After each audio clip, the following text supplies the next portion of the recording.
Quem foi Allan Kardec? Essa pergunta é interessante porque muitas pessoas que não conhecem o Espiritismo pensam que Allan Kardec é o inventor da doutrina espírita. Na condição daquele que tirou da sua cabeça e pôs no papel. Outros costumam dizer que, na verdade, o Espiritismo não tem Jesus, tem Allan Kardec, que é Allan Kardec o Deus do Espiritismo. Naturalmente, que estas são opiniões de pessoas que não conhecem nada a respeito, nada. Ouviram dizer, e às vezes ouviram dizer mal, da boca de outras pessoas que também não sabem, não estudaram. Allan Kardec é um nome utilizado por um professor, Hippolyte Léon Denisard Rivail, que nasceu em Lyon no dia 3 de outubro de 1804. Foi aluno de Pestalozzi e ali desenvolveu a sua capacidade sólida de pensamento livre, fazendo com que ele buscasse, ao longo de toda a sua vida, uma explicação que não dependesse de dogmas, de uma fé restritiva àquele grupo e exclusiva em relação aos demais. Não havia na mente de Hippolyte Léon Denisard Rivail a condição lógica de haver um Deus para evangélicos, protestantes, um Deus para católicos, cada um como se fossem adversários. Ele sempre buscou uma forma de entender a realidade divina de uma forma generalizada, global, universal, seria a palavra. Para isto, ele foi estudar e desde a juventude, depois de ter se formado com Pestalozzi, o seu desejo foi o de ensinar. Ele foi então um professor. Tinha um liceu, dava aulas sobre diversas matérias na época, em Paris.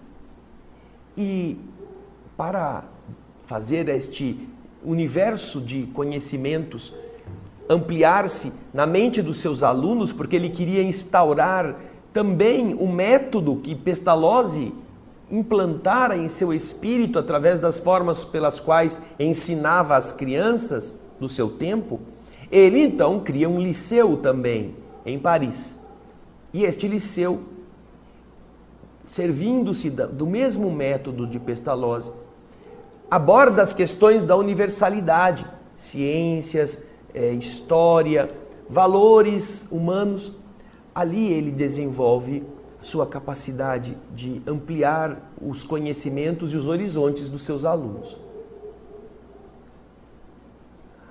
Agora, ele então se vê inspirado a escrever. Ele foi um escritor também. Além de professor, foi um escritor. Escreve obras para a gramática francesa, para a aritmética. Algumas de suas obras são adotadas pelo sistema de ensino da França.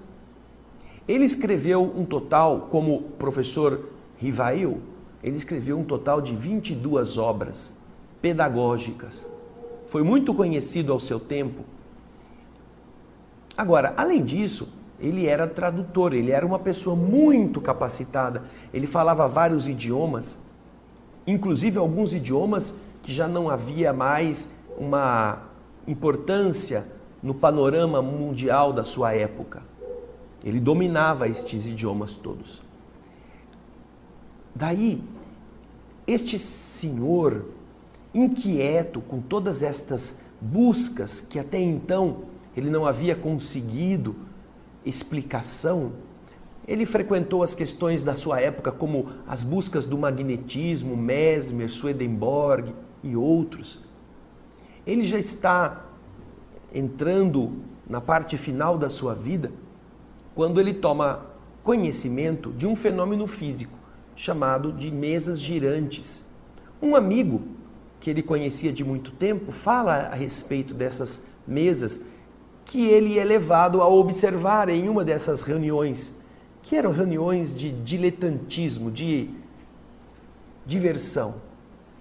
E quando ele observa o fenômeno e as mesas, através de saltos, através de códigos de batidas, começam a responder, ele fica intrigado, porque a mesa não tem cérebro, não tem nervo, não tem capacidade de pensar, de raciocinar. Mas ele observa que as respostas, ainda que demoradas por causa dos códigos estabelecidos, elas tinham um conteúdo que ia além da casualidade de uma batida ser sim, duas batidas serem não. Não, havia algo. E ele começa a estudar.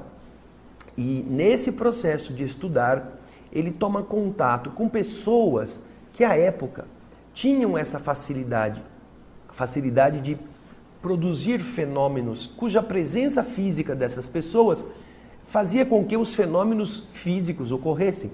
E depois os fenômenos intelectuais passaram a ocorrer também, através da escrita, porque do mesmo modo que a mesa andava, batia, começaram a colocar uma caneta ou um lápis, melhor na época, um lápis, em uma pequena cesta de vime que tinha um bico, e esta cesta ia escrevendo.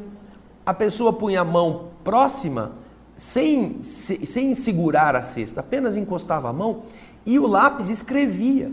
O fenômeno passou então a dar uma rapidez muito grande à comunicação.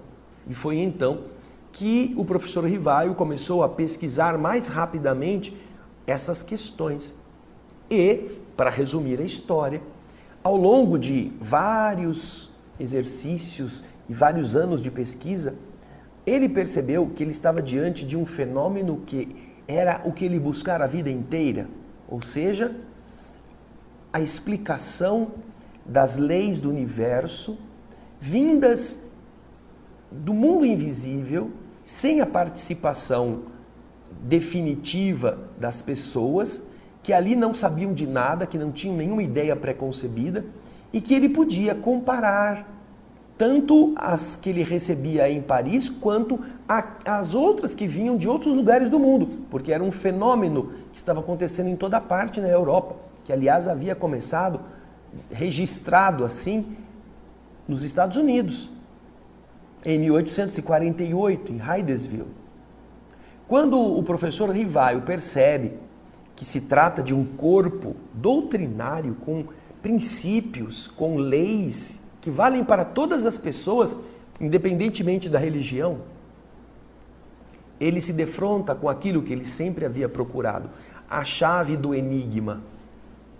E ele sabe que não é dele, que não foi ele que inventou, ele apenas coletou os dados, ele apenas comparou-os, ele apenas meditou com profundidade e foi limpando as informações daquelas dificuldades de interpretar, aquelas diferenças linguísticas, aqueles pontos de vista ainda meio oscilantes, e ele estabeleceu critérios para validar aquilo que ele estava estudando como a opinião e os ensinamentos dos espíritos, o critério da universalidade dos ensinos dos espíritos.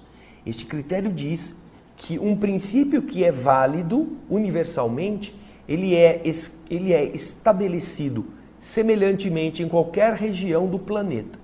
Médiuns vão receber com as palavras da sua língua, em francês, em espanhol, em alemão, em inglês, em holandês, o mesmo princípio.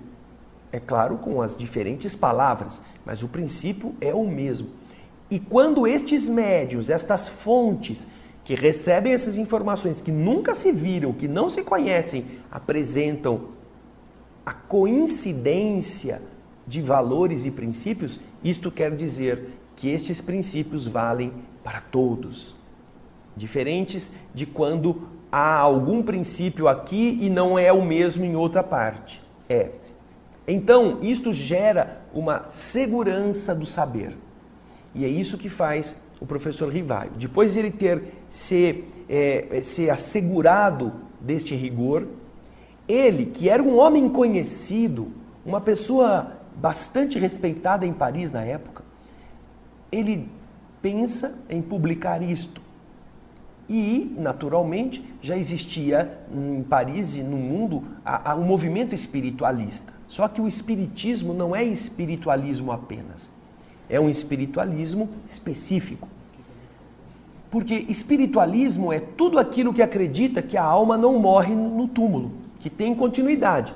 Então, os evangélicos são espiritualistas, os católicos são espiritualistas, os budistas são espiritualistas. Todos os que se opõem ao materialismo, aqueles que dizem que a gente é matéria, a gente é corpo, que morreu, acabou. Esse é o materialismo. O espiritualismo diz que não, que há algo que sobrevive. Então Kardec, que tem agora um corpo de doutrina, ele não quer, melhor, o professor Rivaio não quer que esta doutrina seja aceita porque foi escrita e proposta por uma pessoa conhecida dos círculos acadêmicos. Ele, o professor Rivaio. Ele quer que, se houver algum mérito naquilo que está sendo apresentado, este mérito deva prevalecer por si, não por causa de quem o apresenta. Portanto, ele adota um nome que o mundo espiritual havia revelado que era ele mesmo em vidas anteriores. Allan Kardec, um sacerdote druida que vivera na França nos tempos da velha Gália. Ele então adota esse pseudônimo e assina a obra como Allan Kardec. É esse o Allan Kardec. E ele, na verdade, não se coloca nem como o inventor, nem como o descobridor, nem como o criador. Ele se apresenta como o codificador. Ele pegou as informações e as colocou num código de leitura fácil, de entendimento lógico. Por isso que na doutrina espírita, o professor Rivaio cede lugar ao professor Kardec, Allan Kardec. E este Allan Kardec é exatamente aquele que registrou estes fenômenos, fez toda uma comparação, escoimou, limpou das dúvidas e dos problemas que eram próprios das fontes diferentes e resguardou apenas o cerne, o núcleo, para que todos nós tivéssemos esta segurança doutrinária. Mas, em momento algum, ele se colocou nem como o inventor, nem como o criador, nem como o Jesus do Espiritismo. Não, Kardec não é nada disso. Ele é apenas, e é muito, aquele que trouxe com seu rigor científico, seu rigor de pesquisa, sua inteligência arguta, a segurança dos ensinamentos das leis do universo, que valem para todas as pessoas da Terra, encarnadas e desencarnadas. Ele viveu até 31 de março de 1869 e ele foi publicando vários livros chamados de obras básicas da doutrina espírita. Primeiro, o Livro dos Espíritos, que foi a primeira obra. Depois, o Livro dos Médiuns. Depois, o Evangelho segundo o Espiritismo. Depois, a Gênese, ou melhor, o Céu e o Inferno, que foi a quarta obra. E por último, em vida, ele publicou a Gênese. E publicou várias obras menores explicando o que é o Espiritismo, os princípios básicos da doutrina espírita, o principiante espírita, coisas para o público ter mais à mão, mais rapidamente. Além de ter publicado a chamada Revista Espírita, anualmente, desde 1º de janeiro de 1858 até o mês de junho, depois da sua morte, ele teve os números todos mensalmente publicados. E estes números foram enfeixados em anos, em livros que representam de janeiro a dezembro, e eles estão disponíveis para todos também poderem ler esta revista, que na verdade, na época de Kardec, era a internet que Kardec estava usando em papel para difundir mais rapidamente os ensinamentos. Este é o operoso servo do Senhor que veio ao mundo nos trazer a doutrina considerada como o consolador que Jesus prometera.